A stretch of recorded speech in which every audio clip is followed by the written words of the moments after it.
आजकाल सकाळी लवकर उठायला मला गजर लावायची गरजच नाही, कारण आमचा गजर आधीच उठून बसलेला असतो. दिवस निघाला की हा उठून बसलेला असतो आणि मला झोप काही सुधरत नाही. खरंच लहान लेकरं किती ॲक्टिव्ह असतात ना, सकाळी लवकरच उठतात. माझं पिल्लू पण 4ला 5ला उठते आणि तो उठला की मग मला पण उठावंच लागते. लवकर उठलेलं कितीही बरं म्हणून मी पण उठतेच.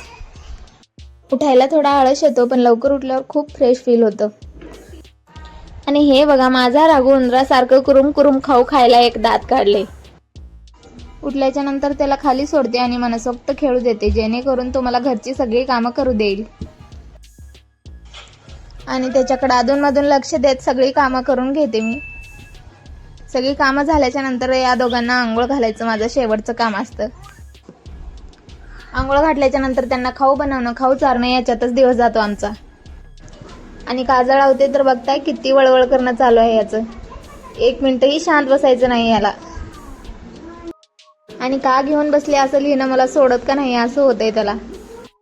आणि हा मांडीवर बसतच नाही, खालीच छान खेळतो.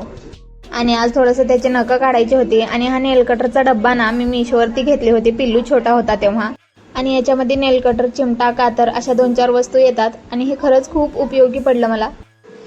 पिल्लूच्या टाईमला पण यूज झाला आणि आता आरवच्या कामी पण येते.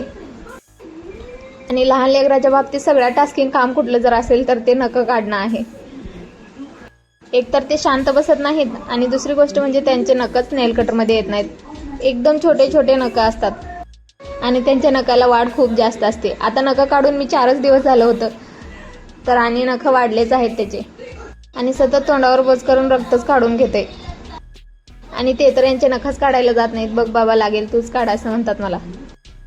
बघताय ना, नखं काढते तर किती वळवळ करणं चालू आहे याचं. आता त्याला खेळवत खेळवत सगळी नखं काढून दिले. शेवटी एकच नख राहिला होता, पण तो काढूच दिला नाही. तो झोपीला आला होता, त्याला झोपू घातले. नंतर इथे पिल्लूला डाळिंब सोलून देणं चालू आहे माझं. आणि डाळिंब सोलणं हे माझं रोजच्या कामापैकी एक नेमलेलं काम आहे. त्याला दररोज डाळिंब लागतेच खायला. आणि तो कोणालाच खाऊ देत नाही, कारण डाळिंब त्याचं फेवरेट फळ आहे. त्यानंतर इथे मस्तपैकी ऊन पडलं होतं म्हणून कपडे सगळे फटाफट सुकत घातले, कारण पाऊस कधी येईल काही सांगता येत नाही. चला तर मग भेटू नेक्स्ट ब्लॉगमध्ये. तोपर्यंत बाय.